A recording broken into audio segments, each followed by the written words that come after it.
বিশ্ব কবিতা দিবসে আমার কবিতার কথা। কবিতা আমায় কোনোদিন ছাড়বে না, আমি কবিতাকে কোনোদিন ছাড়ব না। মাঝে যত হোক দুরন্ত একরোখা উন্মাদ সব ঝড়, ঘর বাড়ি ভেঙে যাক, চাল উড়ে যাক বাড়ির মাথার, খুলে যাক যত জানালা কপাট, ধুলো ঢুকে যাক ধুলো। কাল পুরুষের বিপুল শরীর দাঁড়াক আকাশ জুড়ে, কবিতা আমার কোনোদিন ছাড়বে না, আমি কবিতাকে কোনোদিন ছাড়ব না।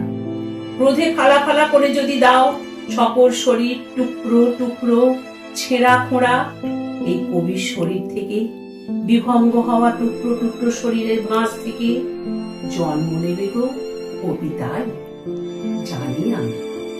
আমার নগ্ন আতুর স্তন দুটি থেকে, আমার ব্যথা তুলে আঙুলের ডগা থেকে, আমার জখম অরুণ নিমগ্ন ভাঁজ থেকে, এই শরীরের স্পর্শ কাতর ঠোঁটের ডগার থেকে, চোখের চিকন আর কানের শ্রবণ থেকে গড়িয়ে গড়িয়ে নামবে কবিতার ধারা রক্ত ধারার মতো।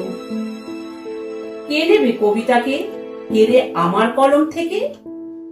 সকল শরীর ঘিরে, মেধা ও মজ্জা ঘিরে, হাড় গোড় ঘিরে শিরাধমনীতে লেগে আছে বীজ, কবিতার বীজ, জানি।